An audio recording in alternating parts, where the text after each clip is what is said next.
कहते हैं उस व्यक्ति को मोक्ष प्राप्त हो जाता है जो मरते समय, जो देह शरीर छोड़ते समय भगवान का नाम याद कर लेता है।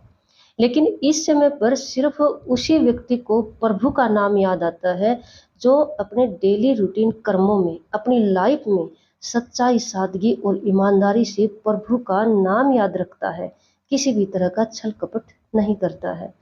जी जय लोहान चैनल पर आपका स्वागत है। आज की हमारी कहानी एक ऐसे व्यक्ति की है जो सच्चा भक्त था। यहाँ मैं सच्चा क्यों बोल रही हूँ, क्योंकि देखो आजकल अपनी भक्ति साबित करने के लिए पता नहीं क्या क्या करना पड़ता है। सत्संग करवाने पड़ते हैं, पूजा पाठ करवानी पड़ती है, सत्संग घरों में जाना पड़ता है, टाइम टू टाइम उनकी क्लासें लगानी पड़ती हैं। लेकिन मैं जिस भक्त की बात कर रही हूँ वो किसी भी तरह का दिखावा नहीं करता था, किसी भी तरह के सत्संग पूजा पाठ नहीं करता था। सिर्फ वे अपने डेली रूटीन के कार्यों में प्रभु का नाम लेता रहता था। किसी भी तरह का छल कपट नहीं करता था, किसी के साथ धोखा नहीं करता था। ऐसा व्यक्ति अपनी जिंदगी खुशी से स्पेंड कर रहा था और उसको खुशी थी कि मैं प्रभु का एक सच्चा भक्त हूँ। ऐसा वो मानता था, ऐसा वो फील करता था।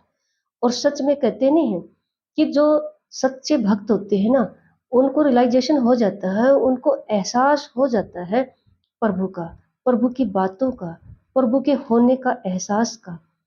और एक प्रार्थना है काफी पुरानी, तुझ में ओम मुझ में ओम सब में ओम समाया। तो वह व्यक्ति इसी प्रार्थना के बेस पर, यानी इसकी जो बात है वह सच्चे दिल से मानता था। वह मानता था कण कण में भगवान है, हर किसी में भगवान है। और ऐसे ऐसे करके वह अपनी लाइफ को खुशी से स्पेंड कर रहा था। जब उस व्यक्ति का अंत समय आता है, उसको एहसास हो जाता है, उसको पता चल जाता है, फील हो जाता है कि अब उसका निकट समय आ गया है जाने का। और वो प्रभु को याद करने लगता है, जैसे वह अपने कर्मों में कहता था, हे प्रभु आपकी कृपा बनी रहे, मुझे बुराई से बचा कर रखना। मरते समय वह प्रभु का नाम लेता है और बस इतना ही कहता है कि हे प्रभु आपकी कृपा मुझ पर बनी रहे। और इस तरह से उस व्यक्ति का देहांत हो जाता है।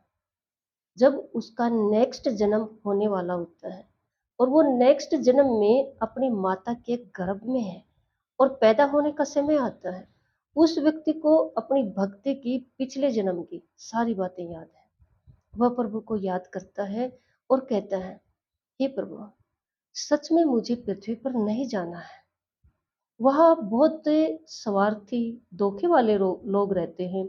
वहाँ दिखावा इतना है कि पता ही नहीं चलता है कि रियल कौन है और फेक कौन है।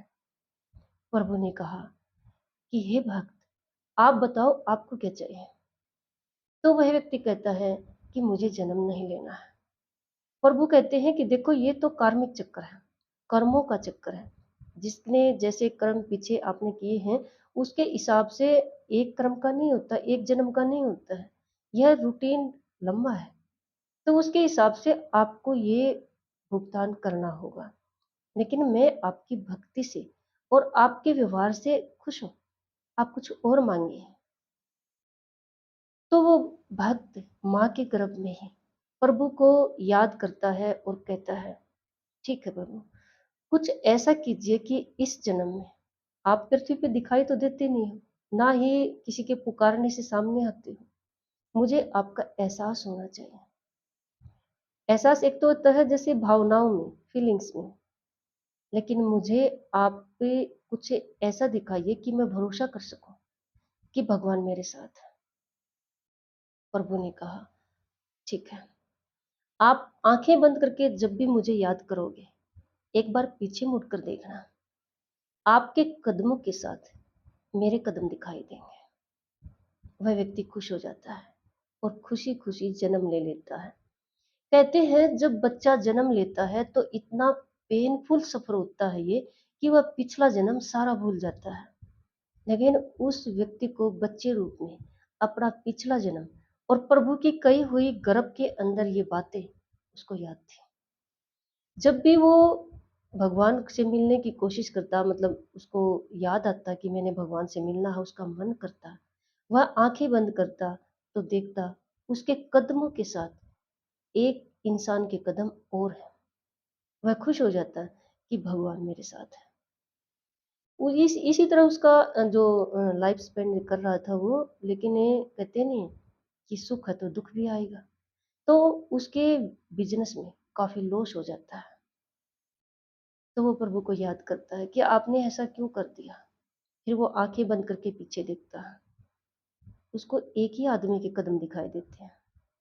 फिर वो कहता है कि इंसानों के बारे में मैंने सुना था कि ये सिर्फ सुख में साथ देते हैं, दुख में भाग जाते हैं। हे प्रभु, आपने खुद ही बोला था कि आपके कदम मेरे कदमों के साथ रहेंगे, लेकिन दुख में तो आप भी चले गए, आप भी मुझे छोड़कर चले गए।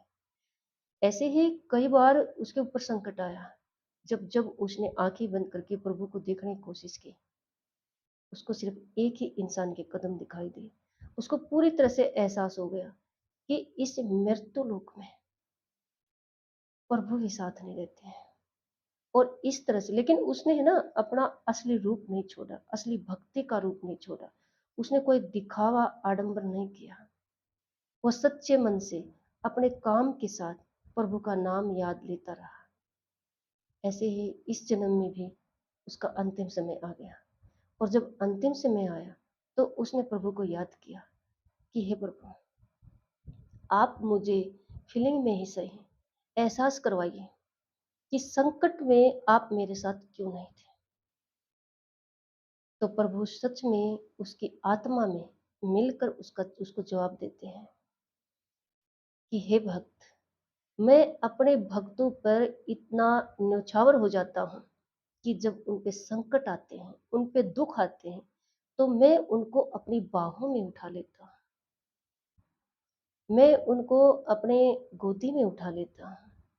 जब जब तुमने संकट में मुझे देखा, मेरे कदम तुम कह रहे हो दिखाई नहीं दिए, लेकिन वो मेरे ही कदम थे, क्योंकि आप उस समय पर मेरे हाथों में थे। वह व्यक्ति खुश हो जाता है और खुशी से अपनी आखिरी सांसें लेता है। इसी तरह से देखो, आजकल हम देख रहे हैं कि पूजा पाठ, भक्ति एक आडंबर बन चुका है। करना पड़ रहा है लोगों को, सत्संग करवाओ, पूजा पाठ करो, पता नहीं और भी क्या क्या। या अगर किसी ने गुरु सत्संग अटेंड कर लिया तो उसकी क्लासेस अटेंड करो, वहां जाओ, कंपलसरी है। इतनी बार जाओ तो ये नाम मिलेगा, इतनी बार जाओ तो ये नाम मिलेगा। लेकिन सही रियल में तो कण कण में भगवान है, हर किसी में भगवान है, सभी में भगवान है। अगर हम बुरा नहीं करते हैं किसी का, हम फील करते हैं, महसूस करते हैं, जो डेली रूटीन में हम काम कर रहे हैं, अगर उनमें हम छल कपट नहीं करते हैं, तो भगवान हमारे साथ है।